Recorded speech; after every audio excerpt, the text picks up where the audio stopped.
के बड़े भाई मौजूद हैं जिन्होंने सबसे पहले आवाज़ सुनी है, बोल नहीं सकते। आप फुटेजेस उस शख्स की देख रहे होंगे, इस वक्त स्क्रीन पे चल रही हैं और आप देख सकते हैं कि ये वो शख्स था जो इस वक्त अल्लाह को प्यारा हो गया, लेकिन कब्र से आवाज़ें आ रही हैं। आप बता सकते हैं क्या कह रहे हैं? वो कह रहे हैं मैंने धमक आंदी है।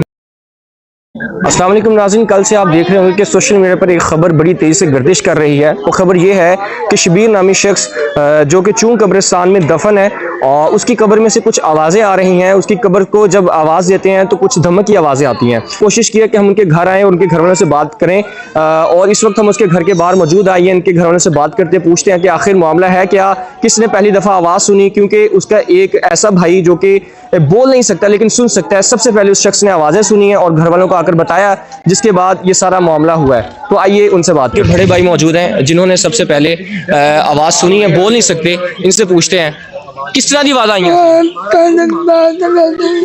आप बता सकते हैं क्या कह रहे हैं? वो कह रहे हैं मैंने धमक आंदी है। मैं जाके सुनी आवाज़, मैंने धमक आई है तो मैं आन के सानू लैके गया। असीं खुद सुनी आवाज़ इस तरह ही आंदी जिवें बंदा अंदर लम्मा पाया तो कुट रहा।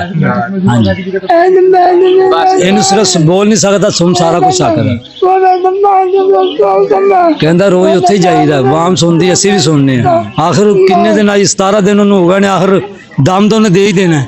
3 दिन अज उन्होंने खुशाई करनी सी, हुण कह रहा नहीं जी 3 दिन और दिओ फिर खुशाई करांगे। वो केड़ा अमला जेड़ा छुट्टियां ते फिरदा साडी नहीं सुनदा। आपको मना भी किया गया, बोलना नहीं आपने? हाँ जी, क्यों मना क्यों किया? वो जान ही नहीं देंदे। कबर दे कोल असीं जाने, सानू उन्हां वेख्या होया 40 बंदे ने अंगूठे लवाए ने, जेड़ा आया असीं फड़ के लै जांगे। है तो कोई तुक नहीं ना हैगा। तुसीं भी आए जे, तुहानू भी बयान दिता, जेड़ा आंदा बयान देईदा, साडा इंसाफ कोई नहीं कर।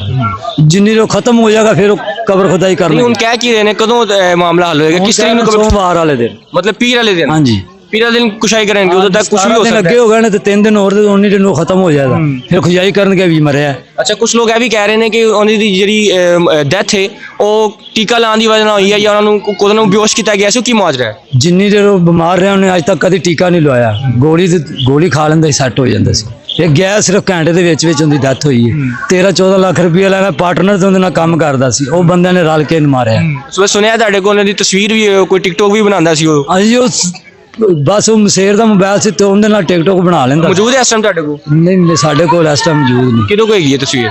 वो तुहानू लभ देने तुहानू किसी को दे देना, क्योंकि इस वक्त असीं दिखाना चाहांगे, ਉਹਦੇ ਨਾਲ ज़्यादा गल वाजी हो जाएगी। और नाज़रीन आप देख रहे हैं कि इनसे हमने बात करने की कोशिश की है, ये ज़्यादा ब्रीफिंग नहीं दे रहे, ज़्यादा बात नहीं करना चाह रहे। उसकी वजह ये है कि इनको मना किया गया है और ये बात नहीं कर सकते। अब रिक्वेस्ट ही कर सकते हैं कि जल्द से जल्द इस जो काम को ख़त्म किया जाए। ये एक बहुत सेंसिटिव मामला है, यहाँ पर दिन ब दिन रश बढ़ता जा रहा है, लोगों का जमे गफ़ीर है, लोग आ रहे हैं बार बार, एक तमाशे की तरह वहाँ पर लोग जमा हो रहे हैं। तो इसको जल्द से जल्द ख़त्म किया जाए। अगली तारीख 13 दे दी गई है, लेकिन रिक्वेस्ट ये है कि इसको जल्दी वाइंड अप किया जाए।